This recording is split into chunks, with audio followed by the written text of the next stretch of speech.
Ketua Puteri UMNO daripada dia orang Pandan, dia duduk kat Pandan. Ketua Puteri UMNO dah kata dah undi Pakatan Harapan akan jual aset negara secara borong macam dulu jual tabung haji. Cakap dekat Pekan, orang kat Pekan boleh lah. Cuba datang cakap dekat Pandan. Kalau kamu hebat, datang lawan saya dekat Pandan. Itu cabaran saya kepada Puteri UMNO, supaya cakap lain kali cerdik sikit. Sebab itu saya nak ambil masa sedikit. Walaupun benda tu bohong, tapi kalau kita tak jawab, nanti dia kata tengok tu. Betul lah. Zaman 22 bulan dulu, pakcik-makcik, habis harta tabung haji kena jual. Kadang-kadang yang dekat pakatan ni pun tak betul juga, tak jawab. UMNO dah ulang, tak jawab. Saya tunggu 3 tahun, tak jawab. Malam ni aku jawab. Jadi orang Kuala Pilah, orang menonton semua dengar baik-baik. Ini cerita sebenar pasal tabung haji.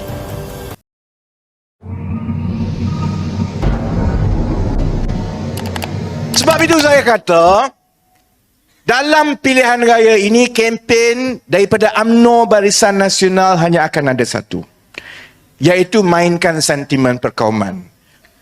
Ketua Puteri UMNO daripada dia orang Pandan, dia duduk kat Pandan. Ketua Puteri UMNO dah kata dah undi Pakatan Harapan akan jual aset negara secara borong macam dulu jual tabung haji. Cakap dekat Pekan, orang kat Pekan boleh lah. Cuba datang cakap dekat Pandan. Kalau kamu hebat, datang lawan saya dekat Pandan. Itu cabaran saya kepada Puteri UMNO, supaya cakap lain kali cerdik sikit. Sebab itu saya nak ambil masa sedikit. Walaupun benda tu bohong, tapi kalau kita tak jawab, nanti dia kata tengok tu. Betul lah. Zaman 22 bulan dulu, pakcik-makcik, habis harta tabung haji kena jual. Kadang-kadang yang dekat pakatan ni pun tak betul juga, tak jawab. UMNO dah ulang, tak jawab. Saya tunggu 3 tahun, tak jawab. Malam ni aku jawab. Jadi orang Kuala Pilah, orang menonton semua dengar baik-baik. Ini cerita sebenar pasal tabung haji. 16 Januari 2016. Itu kali pertama saya buat kenyataan. Saya ingat di Parlimen, saya sebut bahawa saya dah teliti penyata kewangan tabung haji yang diaudit setakat 31 Disember 2014. Berdasarkan penyata kewangan tabung haji 2014 itu, result tabung haji telah menjadi negatif. Mengikut peruntukan Akta Tabung Haji, secara jelas, bila result tabung haji negatif, maka tabung haji tidak lagi boleh membayar hibah ataupun dividen keuntungan kepada penabung dan pendeposit tabung haji. Tabung haji tak jawab, panik. Terus dia buat laporan polis terhadap saya, kata saya fitnah. Polis tangkap, kemudian saya didakwa semua. Saya hanya tahu kemudian, bila dalam kes di mahkamah, yang tabung haji buat laporan polis itu bukan soal yang saya kata tu tak betul. Bila pas saya kata tabung haji result negatif, orang ramai keluar duit daripada tabung haji, ramai-ramai. Jadi tabung haji panik. Sebab result dia memang negatif. Bila lebih ramai orang keluarkan wang, maka dia ada masalah nak rolling duit. 16 Januari, buat kali pertama dalam negara kita, ada seorang manusia kata, sabar jap, tabung haji ni result dah negatif ni, apa jadi ni? 2 minggu kemudian, lebih kurang 27 Januari, tabung haji secara terbuka mengaku bahawa memang betul resultnya telah negatif. Bukan saya kata lah. Bukan UMNO, ini tabung haji sendiri tak percaya, pergi semak. Saya bagi tarikh tu, 26 Januari 2016, tabung haji buat kenyataan rasmi selepas pendedahan pertama saya bahawa memang result dia negatif. Dia kena buat pengakuan rasmi sebab apa? Sebab sebelum itu saya dah dedahkan pun surat daripada Bank Negara Malaysia kepada tabung haji, sebut Bank Negara Malaysia tegur tabung haji bahawa kamu telah pun sampai result negatif, maka kamu telah melanggar akta kalau terus agihkan hibah. Orang kat luar mungkin tak faham lah. Ni mana tak apa result negatif. Sebenarnya orang yang dalam kewangan dia faham lah. Bagi sesiapa yang tua, yang berumur sikit dah, pakcik-makcik ingat tak satu zaman 90-an dulu, ada satu watak nama Pak Mantelo. Ingat tak Pak Mantelo? Tak ramai ya. Orang Negeri Sembilan cerdik tak kena tipu dengan Pak Mantelo. Pak Mantelo dulu orang Perak. Dia buat skim cepat kaya. Ramai rakyat Malaysia kena tipu dengan Pak Mantelo.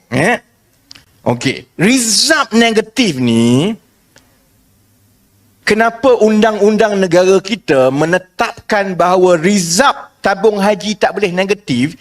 Sebab tak nak tabung haji jadi macam skim cepat kaya Pak Mantelo secara kewangan dia. Sebab yang berlaku sebelum itu begini. Pendeposit, pakcik-makcik, orang tua, semua dah. Kita bubuh wang dalam tabung haji.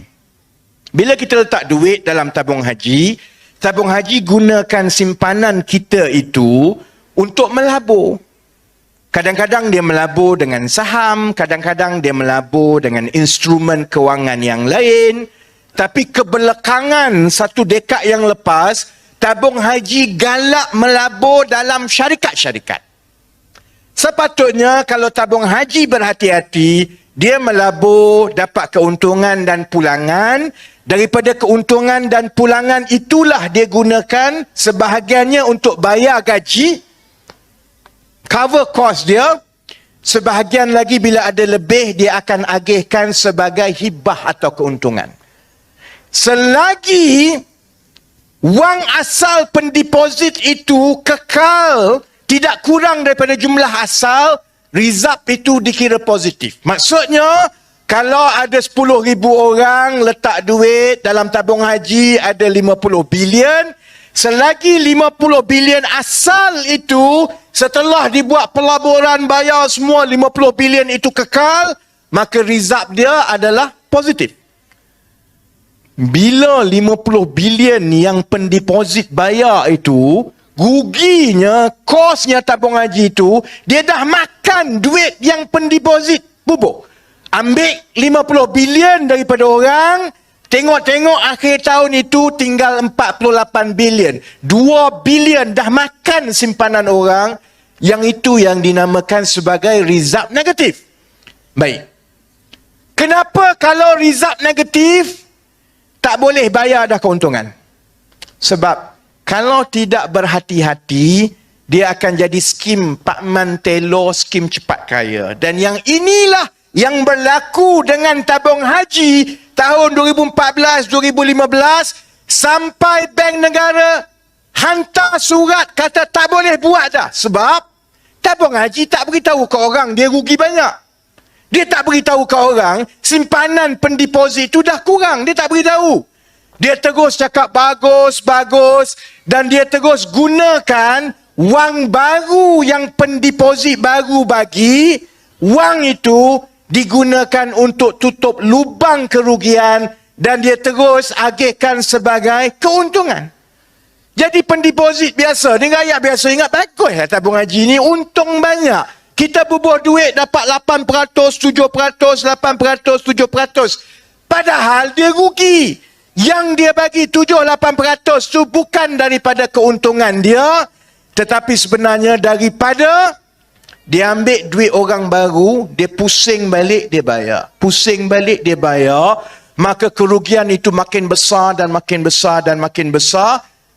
Itu yang menyebabkan tabung haji berada dalam keadaan bahaya, sehingga saya angkat kad merah kata, tabung haji, kalau kita tak buat sesuatu, tabung haji akan jatuh dan wang pendeposit akan hilang. 3 tahun, saudara-saudari, daripada 2016, 3 tahun apa yang orang tak maki saya, orang UMNO PAS tak maki saya. Dia kata saya fitnah, dia kata saya sabotaj tabung haji. Dia tak nak jawab, jadi dia maki macam-macam. Saya turun naik mahkamah 3 tahun. Walaupun Pakatan Harapan menang 2018, orang lain semua dah jadi menteri, Amin dah jadi menteri besar dah pun, saya masih lagi turun naik mahkamah lawan kes tabung haji saya. Akhirnya kami tulis surat kepada Peguam Negara dan hakim bersetuju, bukan sebab Peguam Negara tu Tommy Thomas. Sebabnya ialah kerana pada tahun 2019, Kerajaan Pakatan Harapan telah lantik satu firma perakaunan dan kewangan PricewaterhouseCoopers, PwC, untuk audit tabung haji. Untuk cari apa masalah tabung haji dan cadangkan macam mana kita nak menyelamatkan tabung haji. Laporan daripada PricewaterhouseCoopers bersetuju hampir sama dengan pendedahan saya 3 tahun sebelum itu. Yang PricewaterhouseCoopers jumpa hampir sebiji dengan apa yang saya dah sebut 3 tahun yang lepas. Sebab itu saya pun dan peguam saya tulis surat kepada Peguam Negara dan Hakim, janganlah buang masa teruskan kes ini kerana pendakwa tak ada bukti, dan bukti yang datang daripada PricewaterhouseCoopers mengesahkan bahawa apa yang saya sebut itu semuanya benar. Saya ingat lagi peguam saya beritahu kepada hakim, yang Arif, sepatutnya anak guam saya ni dapat hadiah sebagai pelajar perakaunan terbaik, sebab walaupun dia tak ada semua maklumat, dia kira-kira yang dia kira tu sama dengan yang PricewaterhouseCoopers dapat. Sebab itu kes saya akhirnya pendakwa kata betul, kami setuju, kami memang tak boleh lawan. Yang ini yang bebas buat penyelidikan, dan penyelidikan ini mengesahkan apa yang tertuduh cakap tu semua betul. Baik. Apa yang PricewaterhouseCoopers jumpa? Ini yang saya nak jawab kepada Zahid. Apa nama? Zahid juga kan nama dia? Nama bapak dia kan? Nama dia Zahidah kan? Ketua Puteri UMNO, tak ingat nama dia kan? Zahidah kan? Ini yang saya nak jawab kepada UMNO, kepada PAS yang diulang kat luar. Apa penemuan-penemuan PricewaterhouseCoopers? Pertama, tabung haji telah ada kerugian terkumpul sebanyak 546 juta daripada pelaburan-pelaburannya yang hangus. Pelaburan-pelaburan ini termasuklah dalam syarikat-syarikat minyak macam tabung haji heavy engineering, THHE. Macam dalam kaunter-kaunter minyak yang ada dekat bursa. Semua yang tabung haji melabur ni beli syarikat, semua rugi. Kerugian terkumpul daripada pelaburan-pelaburan ini adalah 546 juta. Yang kedua, PricewaterhouseCoopers juga mengesahkan bahawa sebanyak 533 juta yang tabung haji umumkan sebagai keuntungan daripada jual saham Bank Islam sebelum itu adalah satu penipuan. Dia tak jual pun saham tu, dia hanya gunakan pengumuman itu untuk tipu rakyat, maklumkan seolah-olah dia dapat untung banyak agar Najib boleh arahkan dia bayar dividen banyak. Sedangkan untung tu tak wujud, sebab dia kata dia jual saham Bank Islam. Yang dia buat ialah dia umum jual saham Bank Islam. Dia bagi kepada broker saham supaya saham itu nampak dia jual. Lepas itu dia ambil balik, saham itu masuk balik. Duit 533 juta yang dia kata untung daripada urus niaga saham Bank Islam dia tak wujud. Yang itu dah 1 bilion tau, 1 bilion ringgit. Lubang rugi dalam tabung haji 1 bilion ringgit. Yang ketiga, PricewaterhouseCoopers juga mengesahkan bahawa sebanyak 433 juta daripada keuntungan oleh anak-anak syarikat tabung haji yang tabung haji kata pelaburan dia mendatangkan keuntungan dan keuntungan ini telah dibayar kepada tabung haji sebagai dividen, itu juga bohong kerana dia umum saja, tapi anak-anak syarikat itu tidak ada wang untuk bayar tabung haji. Jadi dia umum saja, wang tu tak pernah sampai. PricewaterhouseCoopers akhirnya merumuskan bahawa daripada tiga-tiga itu saja, kerugian terkumpul yang mereka jumpa dalam tabung haji lebih kurang 1.5 bilion, saudara-saudara. Ini bukan duit menteri tau. Ini bukan duit Rosmah, bukan duit Muhyiddin, bukan duit Ismail Sabri, bukan duit Zahid. Ini duit orang susah, pakcik-makcik tua yang duduk kat Kuala Pilah, dekat Rombau, kat Jelebu, dekat Jempol. Dia simpan RM50 dalam tabung haji tiap-tiap bulan sampai 10-15 tahun dengan harapan cukup 10,000 untuk dia pergi haji. Dah lah tak cukup, kamu makan, kemudian rugi pula. Dan yang bermewah-mewah adalah menteri-menteri, orang kuat UMNO, syarikat-syarikat kroni yang ambil duit tabung haji ni, kemudian mereka kaya raya. Saham mereka dibeli, dapat duit tabung haji dan sebagainya. 5 minit lagi boleh tak? 5 minit. 5 minit. 5 minit lagi. Sebab itu saudara-saudari, yang sebetulnya begini. UMNO Barisan Nasional tuduh Pakatan Harapan jual harta orang Islam, rosakkan tabung haji. Keadaan yang sebenarnya adalah terbalik. Yang berlaku ialah kalau kita tak menang Mei 2018, saya rasa tabung haji dah tak ada dah sekarang ni. Memang tak ada. Dah jadi Pak Mang Telor dah tabung haji ni, saya-saya. Sebab selepas penemuan PricewaterhouseCoopers, aku nak bergaduh dengan mercun pula ya. Okey, boleh. Itulah orang nak beraya esok ni. Penemuan PricewaterhouseCoopers mendapati bahawa pelaburan tabung haji ini semua merugikan. Ada lubang kerugian 1.5 bilion. Kalau tidak dibuat sesuatu tahun 2019 itu, maka tabung haji result-nya akan kekal negatif. Bila result kekal negatif, dia tak boleh nak agihkan keuntungan kepada penabung yang miskin, yang duk simpan duit 3-4 ribu ni, sampai bila-bila simpanan mereka makin mengecil dan mengecil. Pada masa yang sama, anak-anak syarikat tabung haji ini, kalau tidak dibuang daripada tabung haji, dia akan terus ambil duit daripada tabung haji. Sebab kalau tabung haji tak bagi duit, syarikat-syarikat ni bankrupt. Kalau bankrupt, kesan dia kepada tabung haji lebih teruk. Jadi akhirnya tahun 2019, Pakatan Harapan buat keputusan, kita terpaksa ambil dana rakyat awam, yang Melayu, yang Cina, yang India, untuk kita suntik ke dalam tabung haji untuk menyelamatkan tabung haji. Berapa yang Pakatan Harapan suntik? Bila PwC tengok jumlah keseluruhan aset-aset dan pelaburan yang merugikan tabung haji ini, nilai yang telah dilaburkan 10 bilion, saya lagi 10 bilion. Dan 10 bilion ini menyebabkan kerugian tiap-tiap tahun. Untuk menyelamatkan tabung haji, kena buang 10 bilion ini. Tapi kalau nak buang, pakai buang macam tu, lagi teruk tabung haji. Ambil, dia dah habis 10 bilion, buang saja 10 bilion, lagi teruk result dia. Kalau bayar 10 bilion semata-mata untuk tutup kerugian yang itu, keadaan tabung haji masih lagi belum baik, kerana cukup untuk tutup lubang kerugian saja.